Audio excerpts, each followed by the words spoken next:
Hello and welcome to our YouTube channel JKSSB smart academy. जैसे कि आप सबको पता है कि JKSSB कांस्टेबल एग्जाम में सिर्फ 10 दिन रह गए हैं। We are left with only last 10 days. उसका इसके एग्जाम डेट्स है वो ऑलरेडी नोटिफाई किए गए हैं। जो पहला डेट है उसका एग्जाम स्टार्ट होगा, जो पहले पोस्ट पहला एग्जाम जो होगा इसको 3 हिस्सों में डिवाइड किया गया है JKSSB कांस्टेबल एग्जाम्स को। जैसे कि आप सबको पता है आर्मड एग्जीक्यूटिव IRP और SDRF के जो पोस्ट्स है उनका एग्जाम होने वाला है 1 दिसंबर 2024 को। इसमें ऑलमोस्ट 10 डेज रह गए हैं। और टेलीकम्युनिकेशन जो जिसको हम वायरलेस ऑपरेटर्स भी बोलते हैं उसका जो एग्जाम है वो है 8 तारीख को, यानी 8 दिसंबर 2024 को। उसके बाद एक और पोस्ट है इसमें जो भी पुलिस कांस्टेबल में ही है, वो है फोटोग्राफर का। इसका एग्जाम है 22 दिसंबर 2024 को। जैसे कि आप सबको पता है टोटल नंबर ऑफ पोस्ट है 4002। और इसमें जो पे स्केल रहने वाली है, पे स्केल लेवल जो रहने वाली है वो है 19,900। ठीक है, तो 19,900 63,200 यानी लेवल 2। तो जो भी स्टूडेंट इस एग्जाम के लिए प्रिपेयर कर रहे हैं, एक छोटी सी वीडियो मैंने बनाई है जिसमें 10 मिनट के इस वीडियो में आप एक एग्जैक्ट स्ट्रेटजी बनाई है मैंने। उस एग्जैक्ट स्ट्रेटजी को आप फॉलो करोगे। और आई होप कि जो ये पूरा वीडियो को स्किप मत कीजिए, वीडियो पूरा देखिए, वीडियो को समझने की कोशिश कीजिए। Then and then you will be able to have a little bit idea how to prepare for the exam during these last 10 days. और ये जो 10 डेज हैं ये बहुत ही क्रूशल रहने वाले हैं।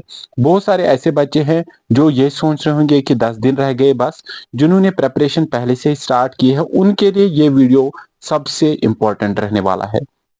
इस वीडियो के माध्यम से हम एक और इम्पोर्टेंट चीज जो आपको बताने वाले हैं, एक तो 10 डे स्ट्रेटजी भी हम बताएंगे। इसके अलावा जो एग्जाम डेट पे आप एग्जाम यानी एग्जाम डेट जब होगा तो आप पेपर को कैसे अप्रोच करोगे वो भी हम इस वीडियो के माध्यम से आपके सामने पहुंचाने की कोशिश करेंगे। Let's start the video and here we go. ठीक है, तो पहला चीज जो है बहुत ही इंपॉर्टेंट रहने वाली है कि आप सबको पता है कि जो टाइम है, टाइम बहुत कम रह गया है। तो पहला चीज जो आप समझोगे वो है टाइम मैनेजमेंट। आपको टाइम मैनेज करने की जरूरत है during the exam and before the exam.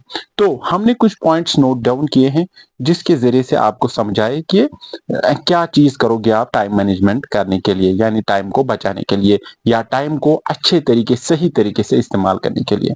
तो keep a clock by your side and no time. Always अपने सामने अपने इर्द गिर्द एक काम कीजिए, एक वॉच रखिए जिसके जरिए से आपको वक्त का बार बार पता चले। आप सुबह कब स्टार्ट कर रहे हो, आपने इम्पोर्टेंटली एक टाइम टेबल बनाया होगा कि आप कब से कब पढ़ाई स्टार्ट करते हो सुबह सवेरे। तो उस हिसाब से आप एक टाइम का खास ख्याल रखिए कि आप कब कोई प्रिपरेशन स्टार्ट कर रहे हो, कोई टॉपिक स्टार्ट कर रहे हो और उसको कब तक पढ़ रहे हो। ठीक है, तो first take note of time by keeping a watch besides you. Second thing is practice question and measure the amount of time to solve question oblique question. जब आप घड़ी साइड में रखोगे, जब भी आप कोई प्रैक्टिस क्वेश्चन करोगे, मैथ का कोई क्वेश्चन कर रहे हो, रीजनिंग का क्वेश्चन, इंग्लिश का कोई क्वेश्चन, तो आप एक काम करोगे, आप टाइम नोट डाउन कीजिए कि फॉर एग्जांपल अगर आपने मॉक टेस्ट ले लिया 10 क्वेश्चन का, आप टाइम नोट करोगे कि 10 क्वेश्चन मैंने कितने टाइम में सॉल्व किए। तो आप अपने हिसाब से अपने आप का एग्जाम खुद करो, मुहासिबा अपने आप का खुद करो। आप देखो कितने टाइम में आप ये क्वेश्चंस कर पा रहे। तो टाइम का खास ख्याल रखिए व्हाइल सॉल्विंग द क्वेश्चंस। ठीक है, तो इससे आपको क्या हेल्प रहने वाली है, जब आप एग्जामिनेशन हॉल में जाओगे, एग्जामिनेशन हॉल में एक काम हो जाएगा। जब आप एग्जामिनेशन हॉल में जाओगे तो उसमें आपको बहुत ज्यादा हेल्प होने वाली है। ठीक है, तो कैसे, जब आप एग्जाम हॉल में जाओगे तो उस टाइम अगर आपने टाइम का ख्याल यहाँ रखा होगा, वहां पे भी आपको उसके हिसाब से आप चलोगे। ठीक है, लेकिन जब आपने पहले ही प्रैक्टिस की होगी तो आपको वहां पे आसानी हो जाएगी। ठीक है,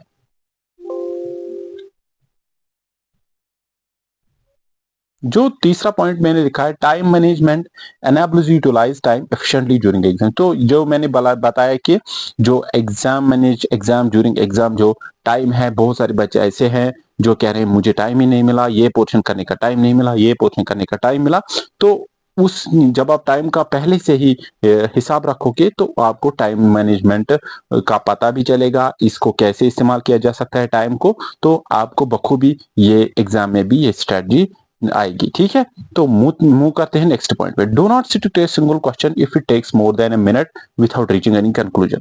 अगर आपने कोई क्वेश्चन स्टार्ट किया, आप उस पे सोच रहे हो, ठीक है, उस क्वेश्चन पे सोच रहे हो, आपको 1 मिनट से ज्यादा टाइम लगा उसको सोचने में, और आप तो अभी सोच भी रहे हो और आपको कोई कंक्लूजन भी नहीं आया 1 मिनट तक, आपको कोई क्योंकि आपको पता है 120 मिनट्स का टाइम है, तो 120 मिनट्स में ये टाइम का पता ही नहीं चलता है कि कहाँ से निकल जाता है।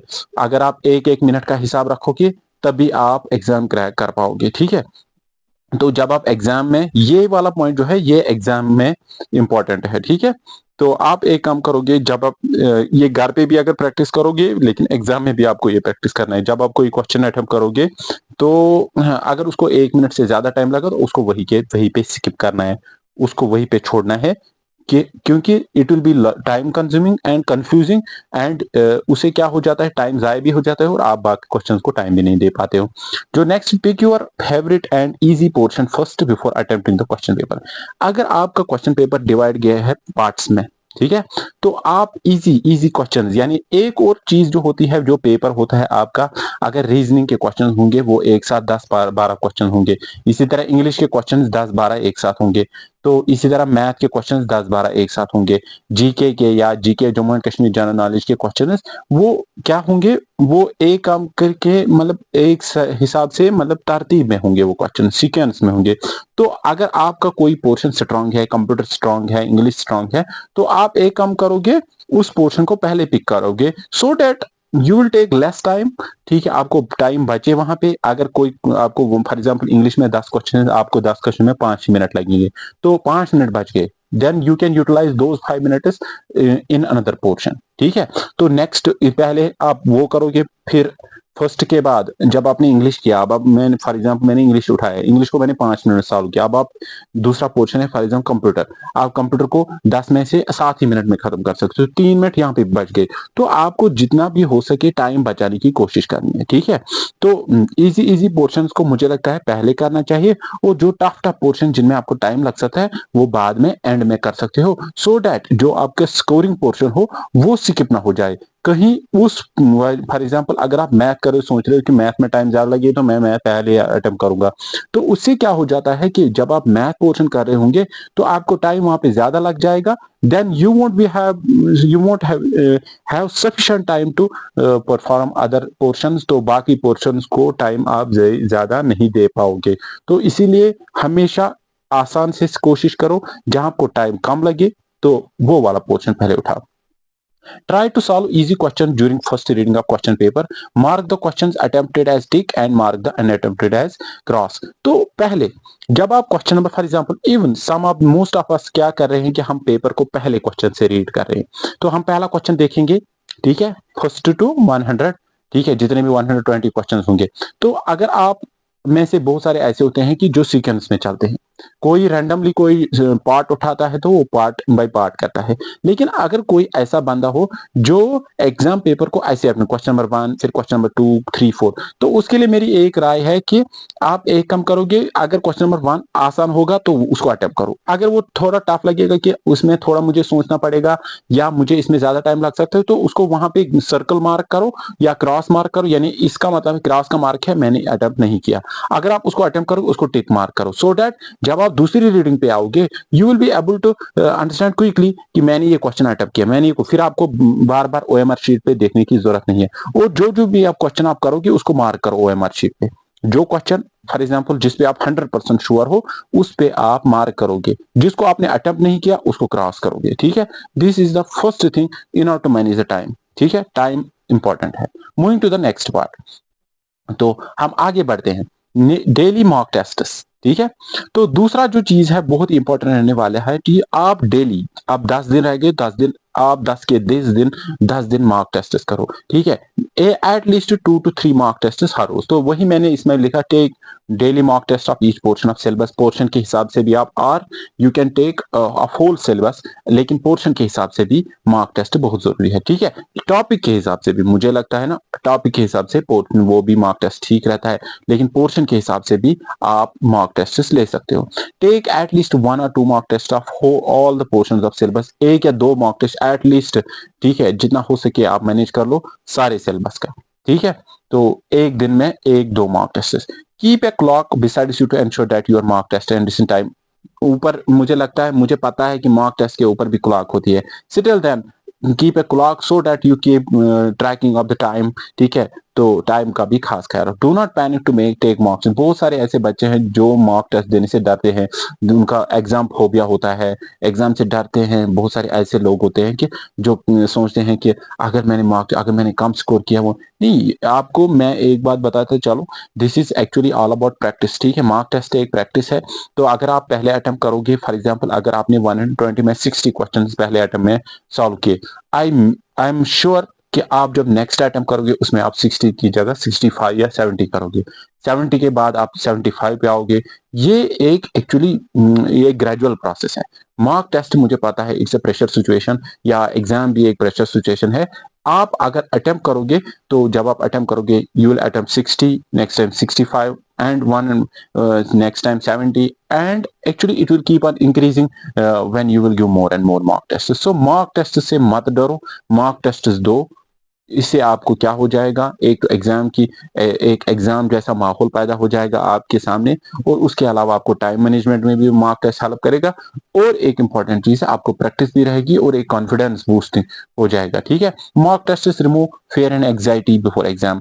तो ये आपको जो खौफ और तनाव होता है आपके दिमाग में, वो सारा खत्म हो जाता है मार्क टेस्ट से। तो मार्क टेस्ट जितने हो सके दे दो, ठीक है। Coming to one more important thing is practice previous question papers। जितने भी question papers है, attempt to previous question papers of same exam constable. अगर कांस्टेबल के 2016 में एक एग्जाम कंडक्ट हुआ था कांस्टेबल का, उसके पेपर देखो, अटेम्प्ट करो, देखो कि मेरी प्रिपरेशन कैसी जा रही है, वो अटेम्प्ट मैं कर पा रहा हूँ कि नहीं, वो कितना टफ था, लेवल कितनी कैसी हो सकती है, ठीक है।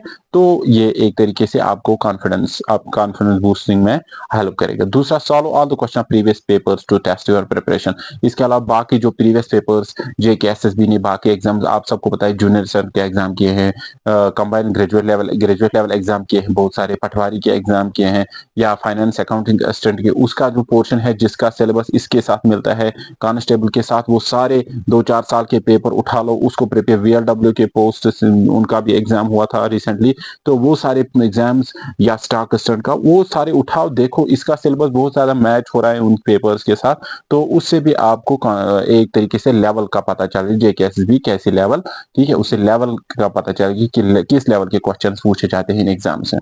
Attempt other question papers of same board, यानी जेकेएसएसबी के जितने भी paper in which the syllabus is same और a portion of syllabus same, या पोर्शन सेम हो या सिलेबस सेम हो, तो वो वाला पोर्शन आप अटेम्प्ट करोगे, ठीक है। खुद मतलब देखो, क्वेश्चन खुद से करो, क्वेश्चन देखो, क्वेश्चन को सॉल्व करने की कोशिश करो, और ये देखो कि कैसे मैं उसको जल्दी से जल्दी सॉल्व कर सकता हूँ। Try to understand and comprehend the paper pattern of questions and practice such question. इन क्वेश्चन को जितना हो सके प्रैक्टिस करो। सोर्स है इंटरनेट से, आपको ये क्वेश्चन सारे मिलने वाले हैं। गूगल में सर्च करो तो प्रीवियस पेपर सारा झट से सामने आ जाएगा। यू नीड नॉट वरी, आप पेपर सामने रखो, क्वेश्चन उठाओ, उसको ट्राई करो। ये it will help you to boost the confidence to the highest level. They help to boost your confidence to the highest level. आपको इससे क्या हो जाएगा, yes I can do it, I can do it. Until and unless आप में वो confidence नहीं होगा कि हाँ मैं कोई एग्जाम क्रैक कर सकता हूँ कि नहीं, you won't be able to crack an exam. So एक कॉन्फिडेंस इंपॉर्टेंट है, ठीक है। वो एक तरीके से बहुत सारे ऐसे बच्चे होते हैं जो एग्जाम देने जाते हैं, लेकिन वो पहले से ही हार मान के होते हैं। वो पहले से हार के होते हैं। वो समझते हैं कि मैं तो नहीं कर पाऊंगा, I won't be able to do it, I won't be. मुझे लगता है उसने पहले से ही वो हार मान के जाता है एग्जाम हॉल में, तो कैसे वो सॉल्व करेगा question paper. I don't think he will be able to succeed, उसको सक्सेस नहीं मिलेगी। तो बिना डर के जाओ, बिना खौफ के जाओ, ठीक है। तो ये इम्पोर्टेंट। और नेक्स्ट पार्ट पे आते हैं हम। तो एक और चीज है focus on speed and accuracy. तो ये हमने टाइम मैनेजमेंट में भी सीखा। तो solve questions keeping in mind speed of solving answering questions, solving oblique answering questions. तो आपको दिमाग में रखना है टाइम का भी ख्याल। आप बोलोगे है ये मुझे प्रेशर डाल रहा है, मैं आपको प्रेशर डाल रहा हूँ, मैं आपको बोल रहा हूँ जल्दी करो, जल्दी नहीं है।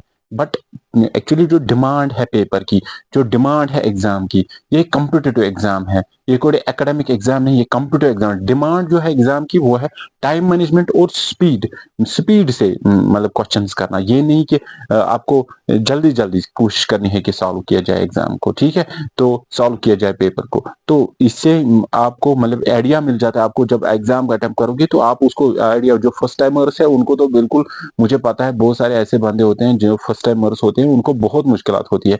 लेकिन most of time if you have practised at home, अगर आप प्रैक्टिस करके जाते हो, कॉन्फिडेंस के साथ जाते हो, then it will help you lot in the exam. Maintain accuracy while solving question. जब भी आप क्वेश्चन सॉल्व करेंगे तो एक्यूरेसी इंपॉर्टेंट है, बहुत ज्यादा एक्यूरेसी इंपॉर्टेंट है, ठीक है। तो आपको उसका भी ध्यान रखना है। इवन मोस्ट ऑफ टाइम्स क्या हो जाता है कि हम जाते हैं एग्जाम में, हम सारे के सारे क्वेश्चन सॉल्व करते हैं। उसने क्या किया होता है, उसने टिक वैसे ही मतलब रैंडमली इसको ए आंसर किया, नेक्स्ट क्वेश्चन को बी, नेक्स्ट क्वेश्चन को सी, वो रैंडमली उसको सॉल्व करता है, ठीक है। लेकिन मोस्ट ऑफ टाइम एक्यूरेसी बहुत ज्यादा इंपॉर्टेंट है। If you have 120 question paper, आपको 120 का क्वेश्चन पेपर है, तो बहुत सारे बंदे ऐसे होते हैं जो इस डर से, जब आपने 90 अटेम्प्ट किए, एक्यूरेटली अटेम्प्ट किए होंगे 90, तो मुझे लगता है उसकी सिलेक्शन 100% होगी, ठीक है। तो लेकिन कहीं कहीं पे क्या हो जाता है कि बहुत सारे बंदे ऐसे होते हैं, वो सोचते हैं नहीं मैंने तो ये क्वेश्चन छोड़े, ये क्वेश्चन छोड़े, फिर हम एक्यूरेसी को भूल जाते हैं और हम ऐसे ही तुक्का लगा के आंसर देते हैं। तुक्का लगाना गलत बात है और आई don't think it is a good practice. Exam में तुक्का लगाना ठीक नहीं है, क्योंकि इससे क्या हो जाता है आप सबको पता है कि नेगेटिव मार्किंग होगी। नेगेटिव मार्किंग की वजह से क्या हो जाता है, आपका स्कोर, अगर आपने अच्छा स्कोर भी किया होगा तो आपके अच्छे भले मार्क्स गिर जाते हैं। समटाइम्स क्या हो जाता है, आप सबको पता है कि अगर आप एक क्वेश्चन अटेम्प्ट करोगे रॉन्गली, तो उससे क्या हो जाएगा, 0.25 मार्क्स आपके कम हो जाएंगे। तो बहुत टाइम्स तो उस वजह से अगर आप 5-10 क्वेश्चन इसी गलत करोगे, then it hampers your selection, it stops your selection. इससे सिलेक्शन पे असर पड़ जाता है और आपकी सिलेक्शन नहीं हो पाती है फिर, ठीक है। तो ये भी एक इंपॉर्टेंट चीज है कि एक्यूरेसी बहुत ज्यादा इंपॉर्टेंट। अवॉइड शॉर्टकट्स एंड गेसिंग। गेस मत करो क्वेश्चन का, जब भी आंसर हो एक्यूरेटली, या तो क्वेश्चन को सॉल्व करो अच्छे से, या उसका अगर आपको पता है वो फैक्ट है तो आप आंसर दो, वरना गैस मत करो, ठीक है। और अवॉइड शॉर्टकट, शॉर्टकट नहीं, आई नेवर शॉर्टकट इज, हमारा एक सर कहता था शॉर्टकट इज डेंजरस, ठीक है। जब आप फॉर एग्जांपल, अगर आप किसी बिल्डिंग से नीचे आ रहे हो, अगर आप खिड़की से जाओगे, तो अगर खिड़की से कूदोगे तो ऑब्वियसली वो डेंजरस है कि आप, वो आपको लग जाएगी। अगर आप सीढ़ी से जाओगे तो then it is a good idea, ठीक है। तो शॉर्टकट से क्वेश्चन सॉल्व करने की कोशिश मत करो, पूरा मेथड देखो क्वेश्चन को कैसे सॉल्व किया जा सकता है। और किसी स्टेप को ऐसे ही स्किप मत करो कि आपको फिर, हाँ you can skip, but if your calculations are fast, particularly mathematics, ठीक है, या रीजनिंग में, कोई भी शॉर्टकट मत ढूंढो, ठीक है। अच्छे से सॉल्व करो, जितनी आपकी एक्यूरेसी होगी उतने आपके चांसेस ज्यादा बढ़ेंगे सिलेक्शन के। Revise oblique practice in case of less speed and accuracy. अगर आपको लग रहा है आपकी स्पीड कम है, आपकी एक्यूरेसी कम है, तो रिवीजन करो, ठीक है, बार बार। Let's move to the next part, prioritise important topics oblique portions. अगर आपको लग रहा है कि कोई इंपॉर्टेंट पोर्शन है सिलेबस में जिसके मार्क्स ज्यादा है, जो जिसकी वेटेज ज्यादा है, तो उसको पहले प्रायोरिटाइज करो। Revise such portions and topics of syllabus that have highest weightage of marks. जिन जिन पोर्शंस का उसको प्रायोरिटी दो, उसको ज्यादा, उसकी तरफ फोकस ज्यादा करो, क्योंकि वो ज्यादा स्कोरिंग है। कोई पोर्शन ऐसा होगा जिसमें 20-25 मार्क्स होंगे, तो उसको ज्यादा फोकस करो उस पर, क्योंकि इससे आपको बहुत ज्यादा बूस्ट मिलने हैं। लेकिन इसका मतलब ये नहीं है कि जिनको कम मार्क्स हैं 10 मार्क्स के, उनको आप स्किप करो, नहीं, उनको ज्यादा रिवीजन करने की जरूरत है जिनमें 20-25 मार्क्स हैं। लेकिन उनको भी साथ साथ, जो जिनमें मार्क्स कम है उसको भी, लेकिन ज्यादा फोकस करो उन टॉपिक्स पे या उन पोर्शंस पे जिनमें वेटेज ज्यादा हो। Keep an I on the syllabus, syllabus की तरफ ध्यान रखो and choose those topics out of which you can score the most amount of marks. आप उन टॉपिक्स की तरफ फोकस करो जिससे आपको ज्यादा से ज्यादा मार्क्स मिलेंगे। Remember in exam every marks counts. आपको याद रहना चाहिए कि हर कोई मार्क्स इंपॉर्टेंट है। Single correct and accurate marks can hugely improve chance of selection. एक एक मार्क्स बहुत इंपॉर्टेंट, इवन वन मार्क्स, ठीक है। किसी भी क्वेश्चन का एक करेक्ट आंसर आपको एक स्टेप आगे ले जाएगा सक्सेस की तरफ। डोंट टेक एनीथिंग लाइटली और फॉर ग्रांटेड। किसी भी चीज को अगर आपको सॉल्व करना है, पढ़ना है, तो किसी को मतलब ये मत बोलो कि ये मैंने पढ़ा है, ये मैंने पढ़ा, ये भी मुझे पता है, वो भी मुझे पता नहीं। जब तक आप खुद से उसको प्रैक्टिस नहीं करोगे, उससे पढ़ोगे नहीं, टेस्ट नहीं करोगे खुद को कि हाँ मुझे पता है अच्छे से, then and then you will be able to solve दो क्वेश्चन। तो किसी भी चीज को लाइटली मत लो, ठीक है। तो एंड में आते हैं, take care of your health, बहुत ही इंपॉर्टेंट है। जैसे कि आप सबको लास्ट 10 डेज है तो हेल्थ का ख्याल रखो बहुत ज्यादा। व्हेन हेल्थ इज लॉस्ट, आप सबको पता है कि health is lost everything is lost. Without good health you can not attempt any examination और प्रिपेयर वेल। तब तक आप कुछ भी नहीं कर सकते हो जब तक आप अच्छे से प्रिपेयर नहीं करें। Avoid unnecessary things like hard exercise, driving extra, driving से दूर रहो। आजकल एक्सीडेंट्स बहुत सारे हो रहे हैं, तो एक्सरसाइज या हार्ड ड्राइविंग से दूर रहो जब तक आपका एग्जाम ना हो जाए। हाँ यू हैव टू हेल्थ का बाद में भी ख्याल रखना है, लेकिन एग्जाम से पहले कुछ ऐसा नहीं होना चाहिए कि आपकी प्रिपरेशन हैम्पर हो जाए, आपका एग्जाम खतरे में पड़ जाए। Stay indoors at winter is, आप सबको होता है विंटर सीजन है तो आप ज्यादा से अंदर ही रहो। तो आप क्योंकि आजकल सर्दी जुकाम या जो बुखार है वो चढ़ जाता है जल्द जल्द, या कोई बीमारी जल्द जल्दी हो जाती है। जंक फूड्स, ईट हेल्दी, अच्छे से खाओ, अच्छी अच्छी चीज खाओ और avoid junk foods. This is common health benefit, ये बहुत ही इंपॉर्टेंट है। Drink warm water and eat everything cooked और हीटेड। जब भी आप कुछ खाओगे गर्म गर्म खाओ, सर्द मत खाओ, उसे आपको बीमारी हो सकती है। और ल्यूक वार्म वाटर वगैरह। तो ये सारे बेनिफिट्स है, क्योंकि हेल्थ का भी ख्याल रखना है, क्योंकि जब आप एग्जाम देने जाओगे अगर आपको कोई भी हेरा फेरी होगी, ऊपर नीचे होगा आपकी हेल्थ को, तो मुझे पता है कि स्ट्रेस कितना होता है, आप एग्जाम नहीं दे पाओगे फिर। तो हेल्थ का भी ख्याल रखो और प्रिपरेशन भी नहीं कर पाओगे आप। These were some important points to remember for each and everyone who is going to attempt the exam। Exam attempt करने के लिए, ठीक है। पहले हमने आज एक जनरल व्यू वीडियो का बनाया, तो ये 10 दिन के लिए आपको मुझे लगता है ना, please do follow this all this instructions that I have